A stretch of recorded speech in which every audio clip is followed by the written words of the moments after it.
निर्मला का भाग 2। बाबू उदय भानुलाल का मकान बाजार बना हुआ है। बरामदे में सुनार के हथौड़े और कमरे में दर्जी की सुइयां चल रही हैं। सामने नीम के नीचे बढ़ई चारपाइयां बना रहा है। खपरेल में हलवाई के लिए भट्टा खोदा गया है। मेहमानों के लिए अलग एक मकान ठीक किया गया है। यह प्रबंध किया जा रहा है कि हर एक मेहमान के लिए एक एक चारपाई, एक एक कुर्सी और एक एक मेज हो। हर 3 मेहमानों के लिए एक एक कहार रखने की तजवीज़ हो रही है। अभी बारात आने में 1 महीने की देर है, लेकिन तैयारियां अभी से हो रही हैं। बारातियों का ऐसा सत्कार किया जाए कि किसी को जवान हिलाने का मौका न मिले। वे लोग भी याद करें कि किसी के यहाँ बारात में गए थे। पूरा मकान बर्तनों से भरा हुआ है। चाय के सेट हैं, नाश्ते की तश्तरियाँ, थाल, लोटे, गिलास। जो लोग नित्य खाट पर पड़े हुक्का पीते रहते थे, बड़ी तत्परता से काम में लगे हुए हैं। अपनी उपयोगिता सिद्ध करने का ऐसा अच्छा अवसर उन्हें फिर बहुत दिनों के बाद मिलेगा। जहाँ एक आदमी को जाना होता है, 5 दौड़ते हैं। काम कम होता है, हुल्लड़ अधिक। जरा जरा सी बात पर घंटों तर्क वितर्क होता है और अंत में वकील साहब को आकर निर्णय करना पड़ता है। एक कहता है यह घी खराब है, दूसरा कहता है इससे अच्छा बाजार में मिल जाए तो टांग की राह से निकल जाऊं। तीसरा कहता है इसमें तो हीक आती है। चौथा कहता है तुम्हारी नाक ही सड़ गई है। तुम क्या जानो घी किसे कहते हैं। जब से यहाँ आए हो घी मिलने लगा है, नहीं तो घी के दर्शन भी ना होते थे। इस पर तकरार बढ़ जाती है और वकील साहब को झगड़ा सुलझाना पड़ता है। रात के 9 बजे थे। उदय भानुलाल अंदर बैठे हुए खर्च का तखमीना लगा रहे थे। वह प्रायः रोज ही तखमीना लगाते थे, पर रोज ही उसमें कुछ न कुछ परिवर्तन और परिवर्धन करना पड़ता था। सामने कल्याणी भौएं सिकोड़े हुए खड़ी थी। बाबू साहब ने बड़ी देर के बाद सिर उठाया और बोले 10,000 से कम नहीं होता, बल्कि शायद और बढ़ जाए। कल्याणी 10 दिन में 5 से 10,000 हुए। 1 महीने में तो शायद 1,00,000 नौबत आ जाए। उदय भानु क्या करूं, जग हंसाई भी तो अच्छी नहीं लगती। कोई शिकायत हुई तो लोग कहेंगे नाम बड़े और दर्शन थोड़े। फिर जब वह मुझसे दहेज 1 पाई नहीं लेते तो मेरा भी कर्तव्य है कि मेहमानों के आदर सत्कार में कोई बात उठा न रखूं। कल्याणी, जब से ब्रह्मा ने सृष्टि रची तब से आज तक कभी बारातियों को कोई प्रसन्न नहीं रख सकता। उन्हें दोष निकालने और निंदा करने का कोई न कोई अवसर मिल ही जाता है। जिसे अपने घर सूखी रोटियां भी मयस्सर नहीं, वह भी बारात में जाकर तानाशाह बन बैठता है। तेल खुशबूदार नहीं, साबुन टके सेर का जाने कहाँ से बटोर लाए। कहार बात नहीं सुनते। लालटेनें धुआं देती हैं। कुर्सियों में खटमल है, चारपाइयाँ ढीली हैं, जनवासे की जगह हवादार नहीं। ऐसी ऐसी हजारों शिकायतें होती रहती हैं। उन्हें आप कहाँ तक रोकिएगा। अगर यह मौका न मिला तो और कोई ऐब निकाल लिए जाएंगे। भाई यह तेल तो रंडियों के लगाने लायक है, हमें तो सादा तेल चाहिए। जनाब ने यह साबुन नहीं भेजा है, अपनी अमीरी की शान दिखाई है, मानो हमने साबुन देखा ही नहीं। ये कहार नहीं यमदूत हैं। जब देखिए सिर पर सवार लालटेनें ऐसी भेजी हैं कि आंखें चमकने लगती हैं। अगर 10-5 दिन इस रोशनी में बैठना पड़े तो आंखें फूट जाएं। जनवासा क्या है, अभागे का भाग्य है जिस पर चारों तरफ से झोंके आते रहते हैं। मैं तो फिर यही कहूँगी कि बारातियों के नखरों का विचार ही छोड़ दो। उदय भानु, तो आखिर तुम मुझे क्या करने को कहती हो। कल्याणी, कह तो रही हूँ पक्का इरादा कर लो कि मैं 5,000 से अधिक न खर्च करूँगा। घर में तो टका है नहीं, कर्ज ही का भरोसा ठहरा। तो इतना कर्ज क्यों लें कि ज़िंदगी में अदा ना हो। आखिर मेरे और बच्चे भी हैं, उनके लिए भी तो कुछ चाहिए। उदय भानु, तो आज मैं मरा जाता हूँ। कल्याणी, जीने मरने का हाल कोई नहीं जानता कल्याणी, इसमें बिगड़ने की कोई बात नहीं। मरना एक दिन सभी को है, कोई यहाँ अमर होकर थोड़े ही आया है। आंखें बंद कर लेने से तो होने वाली बात न टलेगी। रोज आंखों देखती हूँ, बाप का देहांत हो जाता है, उसके बच्चे गली गली ठोकरे खाते फिरते हैं। आदमी ऐसा काम ही क्यों करे। उदय भानु ने जलकर कहा, जो अब समझ लूं कि मेरे मरने के दिन निकट आ गए, यही तुम्हारी भविष्यवाणी है। सुहाग से स्त्रियों का जी उबते नहीं सुना था, आज यह नई बात मालूम हुई। रंडापे में कोई सुख होगा ही। कल्याणी, तुमसे दुनिया की कोई भी बात कही जाती है तो जहर उगलने लगते हो, इसलिए ना कि जानते हो इसे कहीं टिकना नहीं है। मेरी ही रोटियों पर पड़ी हुई है या और कुछ। जहाँ कोई बात कही बस सिर हो गए, मानो मैं घर की लौंडी हूँ। मेरा केवल रोटी और कपड़े का नाता है। जितना ही मैं दबती हूँ तुम और भी दबाते हो। मुफ्तखोर माल उड़ाएं, कोई मुंह न खोले। शराब कबाब में रुपए लुटें, कोई जवान न हिलाए। बेसारे कांटे मेरे बच्चों ही के लिए बोए जा रहे हैं। उदय भानुलाल, तो मैं क्या तुम्हारा गुलाम हूँ? कल्याणी, तो क्या मैं तुम्हारी लौंडी हूँ? उदय भानुलाल, मैं ऐसे मर्द और होंगे जो औरतों के इशारों पर नाचते हैं। कल्याणी, तो ऐसी स्त्रियां भी होंगी जो मर्दों की जूतियां सहा करती हैं। उदय भानुलाल, मैं कमा कर लाता हूँ, जैसे चाहूँ खर्च कर सकता हूँ, किसी को बोलने का अधिकार नहीं। कल्याणी, तो आप अपना घर संभालिए। ऐसे घर को मेरा दूर ही से सलाम है जहाँ मेरी कोई पूछ नहीं। घर में तुम्हारा जितना अधिकार है उतना ही मेरा भी, इससे जौ भर भी कम नहीं। अगर तुम अपने मन के राजा हो तो मैं भी अपने मन की रानी हूँ। तुम्हारा घर तुम्हें मुबारक रहे। मेरे लिए पेट की रोटियों की कमी नहीं है। तुम्हारे बच्चे हैं, मारो या जलाओ, ना आँखों से देखूंगी न पीड़ा होगी। आंखें फूटी, पीर गई। उदय भानु, क्या तुम समझती हो कि तुम न संभाल लोगी तो मेरा घर ही न संभलेगा? मैं अकेले ऐसे ऐसे 10 घर संभाल सकता हूँ। कल्याणी, कौन? अगर आज के महीने दिन मिट्टी में ना मिल जाए तो कहना, कोई कहती थी। यह कहते कहते कल्याणी का चेहरा तमतमा उठा। वह झमक कर उठी और कमरे के द्वार की ओर चली। वकील साहब मुकदमे में तो खूब मीन मेख निकालते थे, लेकिन स्त्रियों के स्वभाव का उन्हें कुछ यूं ही सा ज्ञान न था। यही एक ऐसी विद्या है जिसमें आदमी बूढ़ा होने पर भी कोरा रह जाता है। अगर वे अब भी नरम पड़ जाते और कल्याणी का हाथ पकड़कर बिठा लेते तो शायद वह रुक जाती, लेकिन आपसे यह तो हो न सका। उल्टे चलते चलते एक और चरका दिया। बोल, मैके का घमंड होगा?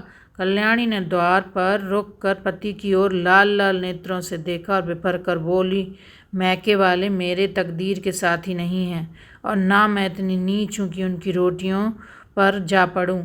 उदय भानु, तब कहाँ जा रही हो? कल्याणी, तुम यह पूछने वाले कौन होते हो? ईश्वर की सृष्टि में असंख्य प्राणियों के लिए जगह है, क्या मेरे ही लिए जगह नहीं है? यह कहकर कल्याणी कमरे के बाहर निकल गई। आंगन में आकर उसने एक बार आकाश की ओर देखा, मानो तारागण को साक्षी दे रही है कि मैं इस घर में कितनी निर्दयता से निकाली जा रही हूँ। रात के 11 बज गए थे। घर में सन्नाटा छा गया था। दोनों बेटों की चारपाई उसी के कमरे में रहती थी। वह अपने कमरे में आई और देखा चंद्र भानु सोया है। सबसे छोटा सूर्य भानु चारपाई पर उठ बैठा है। माता को देखते ही वह बोला, तुम तहाँ दई थी अम्मा? कल्याणी दूर ही से खड़े खड़े बोली, कहीं तो नहीं बेटा, तुम्हारे बाबूजी के पास गई थी। सूर्य, तुम तली दई मुझे अकेले डर लगता था, तुम क्यों तली दई थी बताओ? यह कहकर बच्चे ने गोद में चढ़ने के लिए दोनों हाथ फैला दिए। कल्याणी अब अपने को ना रोक सकी। मातृ स्नेह की सुधा प्रभाव से उसका संतप्त हृदय परिपालवित हो गया। हृदय के कोमल पौधे जो क्रोध के ताप से मुरझा गए थे फिर हरे हो गए। आंखें सजल हो गई। उसने बच्चे को गोद में उठा लिया और छाती से लगाकर बोली, तुमने पुकार क्यों ना लिया बेटा?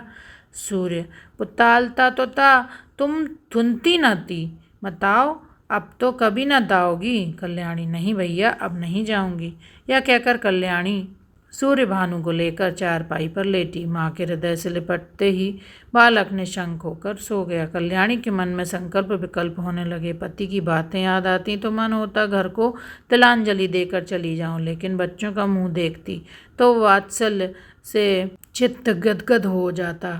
बच्चों को किस पर छोड़कर जाऊं? मेरे इन लालों को कौन पालेगा? ये किसके होकर रहेंगे? कौन प्रातःकाल इन्हें दूध और हलवा खिलाएगा? कौन इनकी नींद सोएगा, इनकी नींद जागेगा? बेचारे कौड़ी के 3 हो जाएंगे। नहीं प्यारों, मैं तुम्हें छोड़कर नहीं जाऊंगी, तुम्हारे लिए सब कुछ सह लूंगी। निरादर, अपमान, जली कटी, खोटी खरी, घुड़की झिड़की सब तुम्हारे लिए सहूंगी। कल्याणी तो बच्चे को लेकर लेटी, पर बाबू साहब को नींद न आई। उन्हें चोट करने वाली बातें बड़ी मुश्किल से भूलती थी। उफ, ये मिजाज, मानो मैं ही इनकी स्त्री हूँ। बात मुंह से निकालनी मुश्किल है। अब मैं इनका गुलाम होकर रहूँ। घर में अकेली यह रहे और बाकी जितने अपने बेगाने हैं सब निकाल दिए जाएं। जला करती हैं, मनाती हैं कि यह किसी तरह मरे तो मैं अकेली आराम करूं। दिल की बात मुंह से निकल ही आती है, चाहे कोई कितना ही छिपाए। कई दिन से देख रहा हूँ ऐसी जली कटी सुनाया करती हैं। महकेगा, घमंड होगा, लेकिन वहाँ कोई भी न पूछेगा। अभी सब आवगत करते हैं, जब जाकर सिर पर पड़ जाएंगी तो आटे दाल का भाव मालूम हो जाएगा।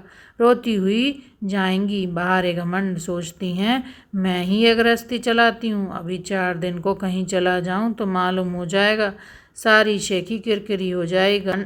एक बार इनका घमंड तोड़ ही दूँ, जरा वैधव्य का मजा भी चखा दूँ। ना जाने इनकी हिम्मत कैसे पड़ती है कि मुझे यूँ कोसने लगती हैं। मालूम होता है प्रेम इन्हें छू नहीं गया, या समझती हैं यह घर से इतना चिमटा हुआ है कि इसे चाहे कि जितना कोसूं टलने का नाम न लेगा। यही बात है, पर यहाँ संसार से चिमटने वाले जीव नहीं हैं। जहन्नुम में जाए अगर, जहाँ ऐसे प्राणियों से पाला पड़े। घर है या नरक। आदमी बाहर से थका मांदा आता है तो उसे घर में आराम मिलता है, यहाँ आराम के बदले कोसने सुनने पड़ते हैं। मेरी मृत्यु के लिए व्रत रखे जाते हैं। यह है 25 वर्ष के दाम्पत्य जीवन का अंत। बस चल ही दूँ, जब देख लूँगा इनका सारा घमंड धूल में मिल गया और मिजाज ठंडा हो गया तो लौट आऊँगा। 4-5 दिन काफ़ी होंगे। लो, तुम भी याद करोगे किसी से पाला पड़ा था। यही सोचते हुए बाबू साहब उठे, रेशमी चादर गले में डाली, कुछ रुपए लिए, अपना कार्ड निकालकर दूसरे कुर्ते की जेब में रखा, छड़ी उठाई और चुपके से बाहर निकले। सब नौकर नींद में मस्त थे। कुत्ता आहट पाकर चौंक पड़ा, उनके साथ हो लिया। पर यह कौन जानता था कि यह सारी लीला विधि के हाथों रची जा रही है। जीवन रंगशाला का यह निर्दय सूत्रधार किसी अगम गुप्त स्थान पर बैठा हुआ अपनी जटिल क्रूर क्रीड़ा दिखा रहा है। यह कौन जानता था कि नकल असल होने जा रही है, अभिनय सत्य का रूप ग्रहण करने वाला है। निशा ने इंदु को परास्त करके अपना साम्राज्य स्थापित कर लिया था। उसकी पैशाचिक सेना ने प्रकृति पर आतंक जमा रखा था। सद्वृत्तियां मुंह छिपाए पड़ी थीं और कुवृत्तियां विजय गर्व से इटलाती फिरती थीं। वन में वन्य जंतु शिकार की खोज में विचर रहे थे और नगरों में नर पिशाच गलियों में मंडराते फिरते थे। बाबू उदय भानुलाल लपके हुए गंगा की ओर चले जा रहे थे। उन्होंने अपना कुर्ता घाट के किनारे रखकर 5 दिन के लिए मिर्जापुर चले जाने का निश्चय किया था। उनके कपड़े देखकर लोगों को डूब जाने का विश्वास हो जाएगा। कार्ड कुत्ते की जेब में था। पता लगाने में कोई दिक्कत ना हो सकती थी। दम के दम में सारे शहर में खबर मशहूर हो जाएगी। 8 बजते बजते तो मेरे द्वार पर सारा शहर जमा हो जाएगा। तब देखूं देवी जी क्या करती हैं। यही सोचते हुए बाबू साहब गलियों में चले जा रहे थे। सहसा उन्हें अपने पीछे किसी दूसरे आदमी के आने की आहट मिली। समझे कोई होगा, आगे बढ़े, लेकिन जिस गली में वह मुड़ते उसी तरफ यह आदमी भी मुड़ता था। तब बाबू साहब को आशंका हुई कि यह आदमी मेरा पीछा कर रहा है। ऐसा आभास हुआ कि इसकी नीयत साफ नहीं है। उन्होंने तुरंत जेबी लालटेन निकाली और उसके प्रकाश में उस आदमी को देखा। एक वरिष्ठ मनुष्य कंधे पर लाठी रखे चला आता था। बाबू साहब उसे देखते ही चौंक पड़े। यह शहर का छटा हुआ बदमाश था। 3 साल पहले उस पर डाके का अभियोग चला था। उदय भानु ने उस मुकदमे में सरकार की ओर से पैरवी की थी और इस बदमाश को 3 साल की सजा दिलाई थी। तभी से वह इनके खून का प्यासा हो रहा था। कल ही वह छूट कर आया था। आज देवात साहब अकेले रात को दिखाई दिए तो उसने सोचा यह इनसे दाव चुकाने का अच्छा मौका है। ऐसा मौका शायद ही फिर कभी मिले। तुरंत पीछे हो लिया और एक बार करने की घात में ही था कि बाबू साहब ने जेबी लालटेन जलाई। बदमाश जरा ठिठक कर बोला, क्यों बाबूजी, पहचानते हो? मैं हूँ मतई। बाबू साहब ने टपट कर कहा, तुम मेरे पीछे पीछे क्यों आ रहे हो? मतई, क्यों? किसी को रास्ता चलने की मनाही है या गली तुम्हारे बाप की है? बाबू साहब जवानी में कुश्ती लड़े थे, अब भी हष्ट पुष्ट आदमी थे, दिल के भी कच्चे न थे। छड़ी संभाल कर बोले, अभी शायद मन नहीं भरा। अब कि 7 साल को जाओगे? मतई, मैं 7 साल को जाऊंगा या 14 साल को, पर तुम्हें जिंदा ना छोड़ूंगा। हाँ, अगर तुम मेरे पैरों पर गिरकर कसम खाओ कि अब किसी को सजा न कराऊंगा तो छोड़ दूं। बोलो, मंजूर है? उदय भानु, तेरी शामत तो नहीं आई? मतई, शामत मेरी नहीं आई, तुम्हारी आई है। बोलो, खाते हो कसम मेख? उदय भानु, तुम हटते हो कि मैं पुलिसमैन को बुलाऊं? मतई, दो। उदय भानु गरज कर बोले, हट जा बादशाह सामने से। मतई, 3। मुंह से 3 शब्द निकालते ही बाबू साहब के सिर पर लाठी का ऐसा तुला हाथ पड़ा कि वह अचेत होकर जमीन पर गिर पड़े। मुंह से केवल इतना ही निकला, हाय, मार डाला। मतई ने समीप आकर देखा तो सिर फट गया था, खून की धार निकल रही थी, नाड़ी का कहीं पता न था। समझ गया कि काम तमाम हो गया। उसने कलाई से सोने की घड़ी खोल ली, कुर्ते से सोने के बटन निकाल लिए, उंगली से अंगूठी उतारी और अपनी राह चला गया, मानो कुछ हुआ ही नहीं। हाँ, इतनी दया की कि लाश रास्ते से घसीट कर किनारे लगा डाल दी। हाय बेचारे, क्या सोचकर चले थे? क्या हो गया? जीवन तुमसे ज़्यादा आसार भी दुनिया में कोई वस्तु है? क्या वह उस दीपक की भांति ही क्षणभंगुर नहीं है जो हवा के एक झोंके से बुझ जाता है? पानी के एक बुलबुले को देखते हो, लेकिन उसे टूटते भी कुछ देर लगती है। जीवन में उतना सार भी नहीं, सांस का भरोसा ही क्या। और इसी नश्वरता पर हम अभिलाषाओं के कितने विशाल भवन बनाते हैं, नहीं जानते नीचे जाने वाली सांस ऊपर आएगी या नहीं, पर सोचते इतनी दूर की हैं मानो हम अमर हैं।